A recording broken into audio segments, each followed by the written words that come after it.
Hey guys, welcome to my YouTube channel Khyati Hindi classes. हम लोगों ने एक टॉपिक पढ़ा था वीडियो में, लास्ट वीडियो में विशेषण। तो विशेषण के दो भेद थे, एक परिणामवाचक था और एक संख्यावाचक था। बहुत बार हम कंफ्यूज हो जाते हैं कि किन वाक्यों में परिणामवाचक हुआ और किन वाक्यों में संख्यावाचक हुआ। तो आइए इस वीडियो में उसी को कंफर्म करते हैं। आप लास्ट तक वीडियो देखेंगे, उसके बाद से आप पाएंगे कि कोई भी कहीं भी वाक्य रहेगा तो आप बता सकेंगे कि ये संख्यावाचक विशेषण है और ये परिणामवाचक विशेषण है। तो आइए देखते हैं। देखिए, कहता है जिन वस्तुओं को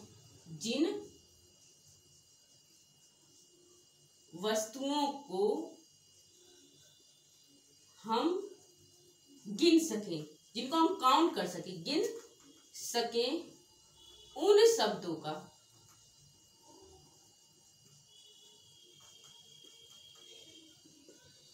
बोध जब होता है तो वहां पे क्या होता है? संख्यावाचक। कहता है जिन वस्तुओं को हम गिन सके, जिनको हम काउंट कर सके, वहां आपका संख्यावाचक होता है। जबकि परिणामवाचक कहता है संख्यावाचक होता है। कहता है जिन वस्तुओं को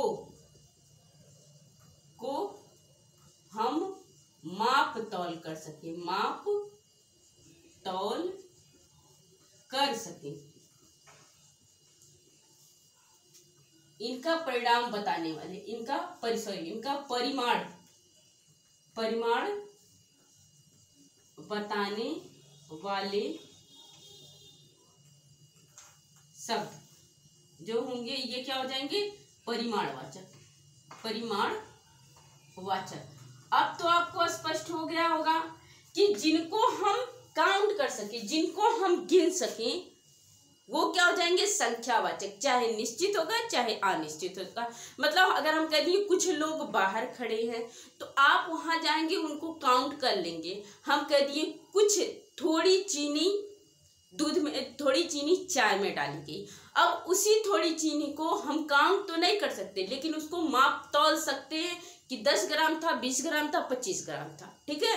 कहता है हर जगह दोनों में मिलेंगे निश्चित अनिश्चित, लेकिन जिनको माप तौल लिया जाए, माप तौल के उसका अनुमान लगा लिया जाए, उसका पता लिया जाए, वहां परिमाणवाचक हो जाएगा।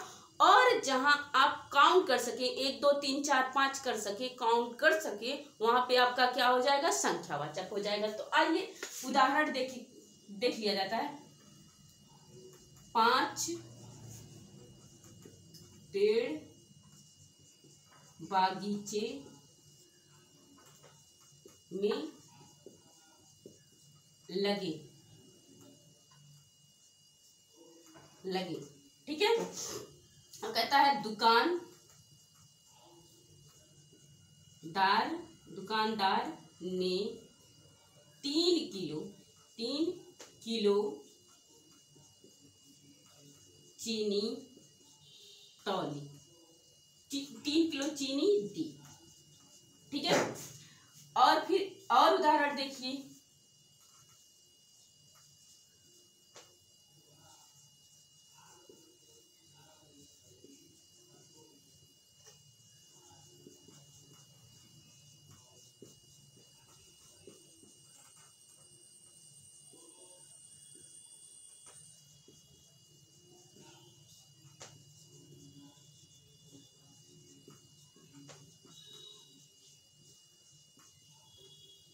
डाली गई। ठीक है। ये देखिए, ये दो निश्चित, ये दो अनिश्चित। और देखिए कहता है जिन वस्तुओं को हम गिन सकें, तो क्या 5 पेड़ को 1 2 3 4 5 करके आप नहीं गिन पाएंगे? गिन पाएंगे। तो ये हो जाएगा आपका संख्यावाचक। और संख्यावाचक में क्या हो जाएगा? निश्चित, क्योंकि ये निश्चित कर रहा है, बता दे रहा है कि 5 है। दुकानदार ने 3 किलो चीनी खरीदी, तो यहाँ पे आप माप और तौल देखिए। चीनी को 3 किलो चीनी हुआ, 3 नंबर दिखाई दे रहा है। आप कहेंगे इसमें भी नंबर दिखाई दिया, तो इसमें भी नंबर दिखाई दे रहा है। दिखाई दे रहा है, देगा भी, तो क्या आप उसको 3 किलो चीनी को काउंट कर सकेंगे? जैसे पेड़ को 1 2 3 4 5 करके काउंट कर लिए? नहीं। तो यहाँ क्या हो जाएगा? परिमाण, परिमाणवाचक। क्योंकि यहाँ ये परिभाषा ही कहती है माप तौल। तो क्या इसको आप तौल लिए ना?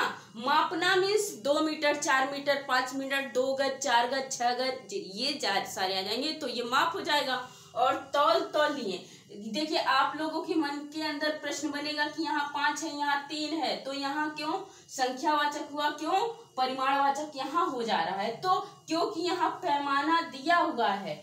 जिन वस्तुओं को आप गिन ना सकें और उन्हें नाप तौल कर सकें, तो वहां पे परिमाणवाचक हो जाएगा। ठीक है, ये तो था निश्चित का।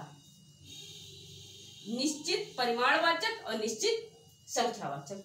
जरा कुछ बच्चे बाहर खड़े हैं, तो कुछ बच्चे, मान लीजिए आप किसी कमरे के अंदर हैं और बाहर कुछ बच्चे खड़े हैं, तो क्या आप बाहर से निकल के, कमरे से निकल के बाहर के बच्चों को काउंट कर सकते हैं कि 2 है, 3 है, 4 है, 5 है, 10 है? काउंट कर लिया ना आपने? काउंट कर भी सकते हैं। अभी देखिए कुछ बच्चे तो थोड़ी यहाँ आ गई है, तो आप कहेंगे यहाँ पे भी अनिश्चितता, वहां पे भी अनिश्चितता है। जी हाँ, यहाँ पे अनिश्चितता है, तो इनको आप, इस वाक्य को आप काउंट कर लेंगे, क्योंकि कुछ बच्चे जाएंगे बाहर, देखेंगे 2 3 4 5 खड़े होंगे, तो यहाँ पे ये हो गया, फिर ये संख्यावाचक हो जाएगा, संख्यावाचक। संख्यावाचक होगा, लेकिन ये क्या होगा? अनिश्चित। अनिश्चित मतलब ये निश्चित नहीं है कि कितने हैं, लेकिन बाहर जब आप जाके करेंगे, बाहर आप जाके देखेंगे तो उसको काउंट कर सकेंगे। लेकिन वहीं एक बात है, थोड़ी चीनी चाय में डाली गई है, तो थोड़ी चीनी, कितनी चीनी है पता नहीं है, अनिश्चितता का बोध करा रहा है। लेकिन अगर आपको निश्चित करनी हो तो चीनी को आप काउंट नहीं करेंगे, चीनी को काउंट तो नहीं कर पाएंगे ना, चीनी को काउंट नहीं कर पाएंगे, तो उसको माप तौल से आप पता कर सकते हैं, क्योंकि ये परिमाणवाचक है, परिमाणवाचक है। तो क्या करेंगे आप? इसको नाप तौल करके पता कर सकते हैं कि 10 ग्राम चीनी डाली गई थी, फिर 25 ग्राम चीनी डाली गई थी। मेरे ख्याल से इस वीडियो से आपको विशेषण, लास्ट वीडियो से विशेषण पेपर का कैसे विशेषण जानेंगे, ये सारा आपने देखा था। हाँ, मेरे ख्याल से इस वीडियो से आपको संख्यावाचक और परिमाणवाचक विशेषण में अंतर स्पष्ट हो गया होगा, निश्चित और अनिश्चित दोनों दृष्टियों से। देखिए, जब संख्या रहेगी तो उसको आप काउंट कर सकते हैं, और परिमाण को क्या कर सकते हैं? नाप और तौल सकते हैं, निश्चित हो जाएगा। अनिश्चित में संशय बना रहेगा, बाहर जाके देखेंगे, नाप तौल करके देखेंगे, तब वो आपको कंफर्म होगा। अगर बाहर जाके आप काउंट कर लिए तो संख्या में जाएगा, अगर आप काउंट करने योग्य, वो काउंट करने गिनने योग्य नहीं है, तो आपका परिमाणवाचक में जाएगा। ठीक है, इस बात को आप ध्यान रखेंगे। आपसे कोई भी, कभी भी कोई क्वेश्चन परिमाणवाचक और संख्यावाचक विशेषण में कभी गलत नहीं होगा। ये तो रहा परिमाणवाचक और संख्यावाचक विशेषण। एक आता है आपको सर्वनाम और सर्वनामिक विशेषण। दो ऐसे आते हैं, सर्वनाम और सर्वनामिक विशेषण, दो ऐसे आते हैं। कभी कभी कंफ्यूजन हो जाता है कि सर्वनाम कौन सा है और सर्वनामिक विशेषण कौन सा है, तो आइए उसको भी देख लिया जाता है। सर्वनाम ये कहता है संज्ञा के स्थान पे मैं प्रयोग होऊंगा, संज्ञा के स्थान पर प्रयोग, ये संज्ञा के स्थान पर प्रयोग होगा। और जबकि सार्वनामिक विशेषण,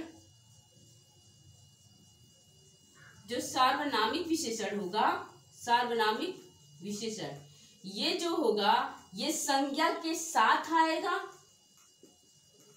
संज्ञा के साथ या संज्ञा से पहले। और ये आप ध्यान दीजिएगा, ये संज्ञा से पहले ही आता है। सार्वनामिक विशेषण जो होता है वो संज्ञा से पहले आ जाता है। जैसे यह उधर रखो, ठीक है, यह पुस्तक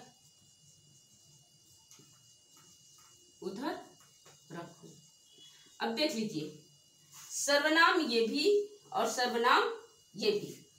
कहता है संज्ञा के स्थान पर प्रयोग होगा, ये क्या कहलाएगा? जो संज्ञा के स्थान पे प्रयोग होगा सर्वनाम। तो मेरे ख्याल से ये सर्वनाम हुआ, क्योंकि इसका जब आपको यह उधर रखो अगर सर्वनाम में बनाया जाएगा तो होगा पुस्तक उधर रखो। ठीक है, ये संज्ञा का, ये संज्ञा अगर संज्ञा से रिलेटेड वाक्य बनाया जाएगा तो पुस्तक उधर रखो, और वही सर्वनाम कर दिया गया तो यह उधर रखो। यह का बोध करा रहा है कि पुस्तक के लिए यह शब्द प्रयोग किया गया, मतलब संज्ञा के स्थान पे सर्वनाम भी प्रयोग किया गया, तो ये सर्वनाम का वाक्य हो गया।